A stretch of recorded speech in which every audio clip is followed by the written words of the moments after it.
Hola a todas y a todos y bienvenidos a la Biblioteca. ¿Qué tal estáis? Yo soy Marta y hoy toca volver a hablar de clásicos. Y digo volver porque es algo que tenía súper mega abandonado. Yo no acostumbro a leer clásicos en mi día a día, pero sí que es cierto que cuando hace unos años me empaché muchísimo y sin ningún tipo de filtro. A mí me decían, este clásico lo tienes que leer. Y yo lo leía y me daba igual la temática, de dónde viniese, qué no hubiese escrito. Y a día de hoy pues me estoy reconciliando un poco y me estoy dando cuenta de que alguien te diga que este es uno de los mejores libros de todos los tiempos, pues no significa que te tenga que gustar. Así que os traigo una selección de 10 clásicos que he leído en los últimos años, que no son mis favoritos, pero que sí que me parecen los que más le pueden gustar a todo el mundo, que son bastante accesibles, que son fáciles de leer, que son cortitos y que me parecen una muy buena opción para iniciarte con los clásicos si es que estás en ello, si quieres leer clásicos pero no tienes una rutina de lectura clara, o bueno, que esto sirve para cualquier tipo de lector, aunque seas ya muy experimentado, para que veáis también que yo estoy en este reto de volver a encontrarme con clásicos. Hay 6 libros que os voy a nombrar que son los clásicos que quiero leer este año sí o sí, que son Un árbol crece en Brooklyn, El cascanueces, Drácula, El fantasma de la ópera, que es mi lectura actual, Rebeca y Dune parte 3. Estos son los 6 que quiero leer este año y si lo consigo pues ya los traéis de por aquí. Antes de empezar os recuerdo que me podéis seguir en mis redes sociales, en Instagram, en Goodreads, suscribiros a este canal si os interesa el contenido, dejadme algún comentario bonito y me gusta en este vídeo que ya sabéis que siempre me ayuda un montón. Y dicho esto, vamos a por ello. No están ordenados de ninguna forma, son un poco los que se me han ido ocurriendo y que la mayoría, pues para que puedan ser más accesibles, no he metido ninguno de siglo XIX a anteriores, porque yo doy por hecho que a todos, como a mí, y a todas nos cuesta más cuando no estamos familiarizados con el lenguaje.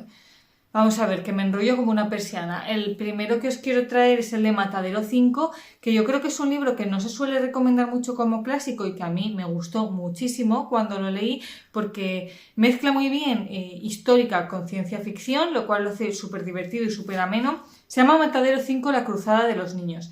Y es un libro en el que Kurt Vonnegut cuenta su propia experiencia en el bombardeo de Dresde como soldado en la Segunda Guerra Mundial a través de ¿cómo se dice?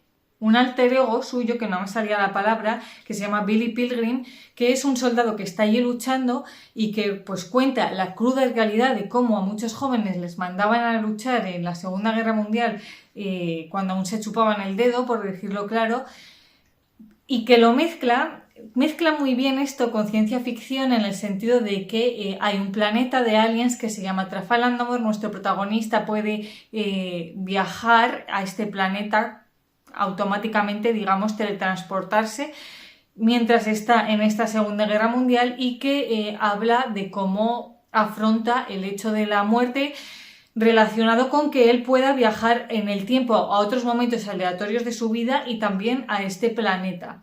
Es un libro muy curioso, muy difícil de explicar, muy divertido. Sé que tiene más, que también tienen referencias a este planeta de Trafalgar y que me ha gustado mucho cómo aprovecha para contar su propia vida, no regodeándose en el drama como podía haberlo hecho, ni hacerlo plenamente una novela histórica de reivindicación de lo que pasó allí, sino que le intenta dar una vuelta y sí que tiene todo el tema social de niños yendo a la guerra, de lo devastador que fue para él presenciar eso, pero intentando dar otro mensaje, el mensaje de conseguir evadirse, de las cosas divertidas. No sé, me pareció un libro súper original y voy a leer más del autor sí o sí.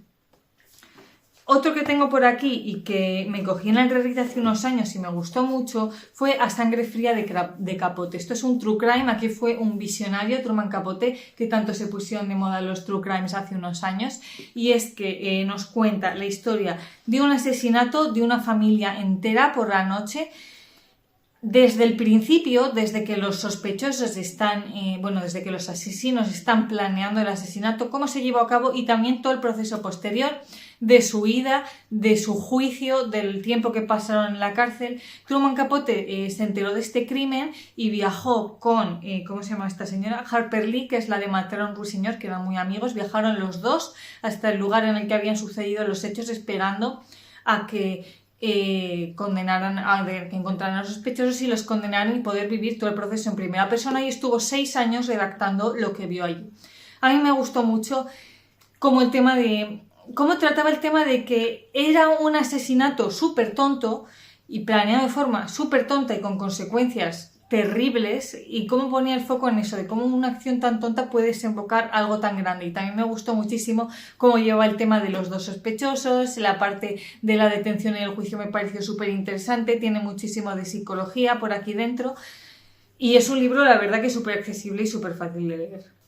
Un libro que ya sabéis que me obsesionó muchísimo el año pasado, hasta el punto de que este año he leído una biografía de 1100 páginas de la autora, es La campana de cristal. Este es un libro que me parece súper atemporal, sobre todo por lo adelantado a su tiempo que estuvo, que hace que, aunque hayan pasado, no sé cuánto ha pasado de esto, pero 40 años, por lo menos 50, yo creo que seguro también, siga siendo un libro súper actual, que me voy por las ramas. Y es la historia de Esther, que es una chica adolescente que se marcha a una beca de escritura, si no me equivoco que era, y que pues cómo se lleva con estas niñas. Vemos desde el principio que nuestra protagonista tiene algún problema mental y cuando vuelve a su casa pues coge una depresión muy grande, habla mucho de problemas psicológicos, de intentos de suicidio, de internamiento de mujeres en centros psiquiátricos.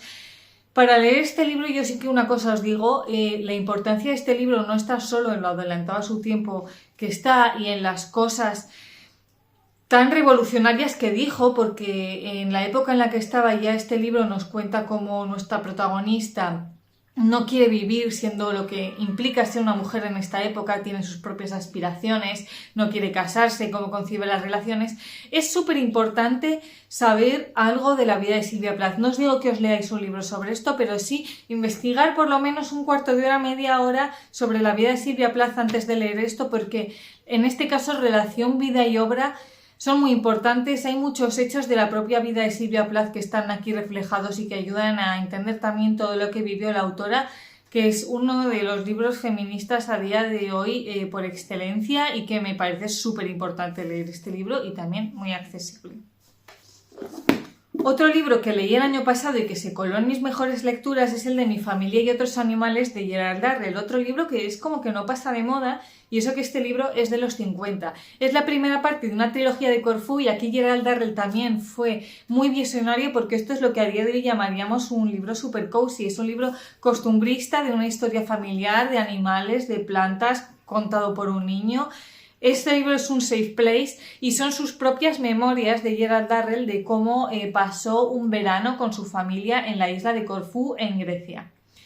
Este niño era un apasionado de los animales y nos cuenta pues cómo encuentran allí una casa con jardín, y él literalmente todos los animales que se encontraban en su jardín los metía en su casa, y su madre acababa desquiciada. Son varios hermanos, cada uno con su propia personalidad, cómo intentan encontrar un profesor al niño, y son pues eso, distintas anécdotas del día a día que luego todas juntas forman una historia, forman una idea de una familia súper completa y súper bonita, y leer esto es súper tierno, y la verdad es que aprendes sobre animales un montón, porque mencionaba unas cosas que yo no tenía ni idea. El segundo lo he leído este año pasado también y me gustó menos, pero aún así yo creo que casi seguro que voy a leer también el tercero. Voy a meter un libro de estos que siempre está en los vídeos de clásicos que tienes que leer sí o sí, pero os prometo que solo es este porque lo he leído este año pasado y me sorprendió mucho. Es Una habitación propia de Virginia Woolf. Nunca lo había leído porque me imponía mucho y la verdad es que me ha resultado mucho más accesible de lo que esperaba, y eso que seguramente esta no sea la mejor edición porque es de estas que venía con el periódico. Para los que no lo sepáis, estos son una recopilación de una serie de conferencias que dio Virginia Woolf en la universidad, donde le dijeron que podía dar conferencias sobre el tema que quisiera, y ella pues decidió hablar de por qué ella creía que para que una mujer pudiese ser escritora necesitaba dos cosas. La primera es un cuarto propio y la segunda una asignación mensual de, tener dinero. Eran las dos cosas indispensables que ella consideraba para que una mujer pudiese ganarse la vida con la literatura, y a partir de ahí desarrolla un montón todo este tema, hablando sobre todo de dos cosas. La primera, del acceso a la educación femenina. Hablamos de que este libro está escrito pocos años después de que se conociera el voto femenino. Esto también fue súper revolucionario. Y la segunda, sobre la historia de las mujeres escritoras, sobre por qué las mujeres escribieron los libros que escribieron, cómo estaban condicionadas por el entorno en el que debían escribir, sobre lo que podían contar y lo que no, y cómo esto ha influido en lo que han ido escribiendo las mujeres a lo largo de la historia. Es cierto que hay muchas cosas pues que ya sabes, porque esto se ha escrito hace muchos años y el pensamiento ha evolucionado y lo que en su día eran cosas tan revolucionarias, ahora ya no lo son tantos, pero aún así me gustó mucho cómo jugaba con metáforas y con historias para hacerle a la gente más accesible este tema y que lo entendiera mejor y me ha parecido súper curioso. Un libro que tenía que estar aquí sí o sí porque es de mis favoritos de la vida y eso que hace un montón que no os hablo de él es Los renglones torcidos de Dios. Este libro no sabía si meterlo o no porque es de los 80. Tú dices, ¿dónde está el límite entre lo que es clásico y lo que no? A mí me parece que de este libro ya han pasado 45 años, el año pasado hicieron una película buenísima, esto ya va a pasar a la posteridad y que sobre todo si no estáis familiarizados con los clásicos, lo que os digo, no hace falta leerte algo de hace no sé cuántos siglos, puedes leerte algo que a día de hoy consideraríamos un clásico contemporáneo y que es igual de válido, que nadie es mejor que nadie y que es una buena forma de si quieres acercarte a los libros que van a pasar a la historia por una cosa u otra. Y este es un libro donde nuestra protagonista interna en un centro psiquiátrico, este tema a mí me apasiona, como podéis ver, y que nunca llegamos a saber en ningún momento si está enferma o no, porque parece una persona realmente cuerda, le hacen un examen en este centro y realmente es su primera persona hablando con el resto de personas que están allí, el resto de internos, la gente que le va tratando y cómo pasa varios juicios para ver si ella está bien como para salir a la calle o no. Y te genera todo el rato esa duda, ese gusanillo. A la peli le eché mucho en falta más del día a día en el centro, que a mí es una cosa que me gustó muchísimo, me parece una protagonista chulísima y para escribir esto poco se habla. Torcuato se internó 13 días en un centro psiquiátrico para poder saber más del tema y dejarlo reflejado correctamente. No me acuerdo mucho de él porque yo lo leí con 17 años, pero ya con esta edad recuerdo al volver, es una cosa que siempre cuento, el cómo yo con esta edad volvía pronto a casa de estar con mis amigas porque quería leer este libro en mi casa, que suena como una cosa súper friki, así es la vida, pero me impactó un montón este libro. Otro que encontré en el reread, porque el reread tiene cosas maravillosas, es Entrevisillos de Carmen Martín Gaite. Esto es una autora que amo y odio a la vez. Este y el de Caperucita en Manhattan me gustaron muchísimo, pero luego he leído 2 o 3 libros suyos que no me han gustado nada. Este libro también fue súper revolucionario, súper valiente de haber escrito esto en su momento. Fue premio... ¿cómo se llama este? Premio Nadal. Este libro fue premio Nadal.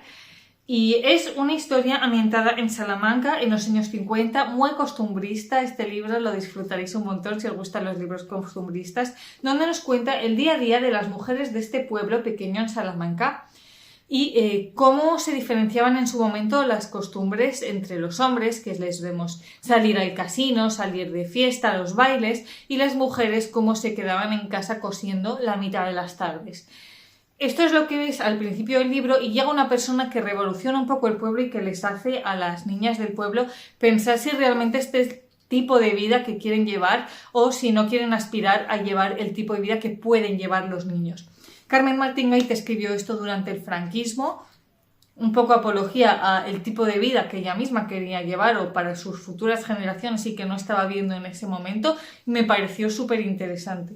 Un libro que leí hace poco y que sobre todo si os gusta la ciencia ficción os gustará, quería meter un poco de todo, por no meter todo, pues libros de ficción y ya está, que es Sueñan los androides con ovejas eléctricas, que sonará si habéis visto la película de Blade Runner. Este libro es una especie de cyberpunk en un universo en el que ha habido una guerra nuclear, todo ha quedado absolutamente devastado, la mayoría de los animales se han muerto, la mayoría de los seres humanos han tenido que huir hacia otros planetas y nuestro protagonista es un cazador de a los androides renegados que está buscando una especie de androide que se caracteriza por ser muy parecido a los seres humanos, que cuesta mucho diferenciarlo y que pues hay muchos androides que no deberían estar en la Tierra pero que están ahí porque han huido de su propio planeta.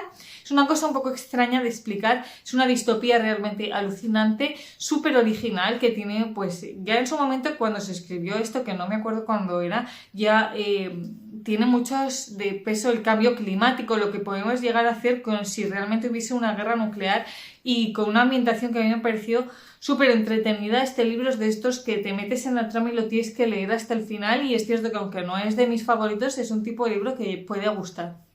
Nos quedan dos. Colmillo Blanco, tenía que meter a Jack London porque cuando empecé a leer clásicos fue de los primeros con los que empecé a conectar. Este libro es una especie de batiburrillo con el de La llamada de lo salvaje, que es el más famoso del autor, pero que creo que aunque hablen de lo mismo, Colmillo Blanco es, si no me equivoco, es más corto y también me pareció en su día más accesible. Me pareció un libro muy guay para leer si no estáis acostumbrados a leer clásicos, porque es una historia que ya todos conocemos. A mí me gusta un montón, yo creo que también porque Balto es de mis películas favoritas, Así es la vida, y es que es un libro ambientado en la fiebre del oro en Canadá, donde tenemos a un hombre que lleva un trineo de perros, donde tenemos un perro lobo que no se deja domesticar. ¿Y qué es lo guay de este libro? Que seguimos la primera persona del lobo y que habla mucho pues de todo este proceso de domesticación, de cómo el propio lobo ve lo que están viviendo los humanos en ese momento. Es un libro del que también me acuerdo de poco, pero que me acuerdo de estar disfrutándolo muchísimo y de pasar las páginas muy rápido. Es un libro yo creo que de hecho que se puede empezar a leer desde una edad muy temprana. Y ya después el último que tenía que meter aquí sí o sí es Nada, de Carmen Laforet. Este libro también me encantó, es un libro ambientado también durante el franquismo, la posguerra civil española. Tenemos a nuestra protagonista que se llama Andrea, que está empezando la adolescencia y que la mandan a estudiar a casa de su familia. Llega allí y se encuentra con una familia muy grande en una casa muy pequeña que todos están pasando penurias. Es un poco estilo La casa de Bernarda Alba, en plan lleno de personajes súper carismáticos que no paran de pasar penurias y que juega un poco con la dualidad de lo que está viviendo esta niña en casa, donde vive un ambiente bastante represivo, no la dejan casi salir por lo que la puede pasar, versus lo que vive en la universidad, donde conoce a gente de otro tipo de familias y empieza a vivir pues un poco su vida universitaria. Me gustó cómo dejaba marcado todo el tema de la opresión en casa, cómo la casa tenía un peso tan claustrofóbico y cómo consiguió hacer Carmen Laforet un ambiente tan fotográfico, porque Barcelona se ve aquí súper bien reflejada. Es un libro que tiene una narrativa bastante ágil, que no paran de pasar cosas y que eso hace que se lea muy rápido, y que para los que os guste así los libros visuales, los libros donde la ambientación tiene un peso muy importante, también os podrá gustar. Estos eran los 10 clásicos que os quería traer hoy. Dejadme por comentarios cuál debería leer sí o sí que me he dejado en esta lista, y nada, nos vemos la semana que viene y os mando un besito muy grande. Cuidaros mucho. Adiós.